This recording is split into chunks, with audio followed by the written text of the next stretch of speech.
domin sai ka faɗi za ka san me faɗuwa, kuma sai ka faɗi za ka sanya ake manajin ɗin faɗuwa, domin sai ka je bakinka da bai san daɗi ba,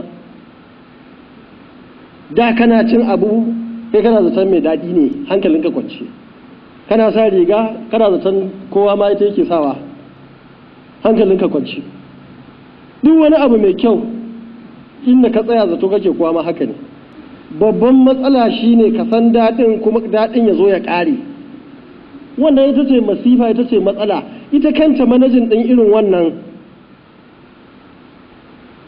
sai wanda Allah ya zaɓa.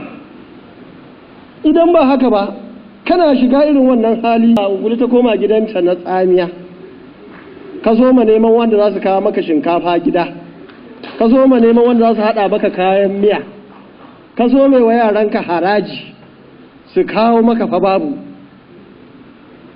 Ba irin wannan yanayi in kai wasa shine ko mai malfa ka gani sai ka bi shi.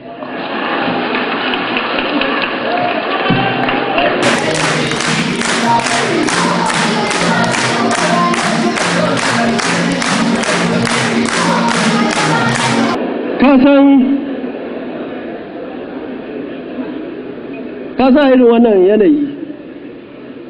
a irin wannan yanayi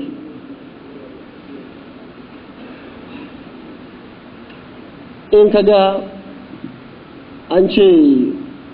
ko kadangare ne ko menene a guje ya fada wuta, kai ka san sai ka tambayi daga inda ya fito. Idan ka ga ɗan siyasa ya la'anci guri ya tsine masa albarka, amma ba a je ko ina ba, sai ka ga mutum ya sa ribas da kansa ba da ransa da lafiyarsa, ka sa akwai matsala.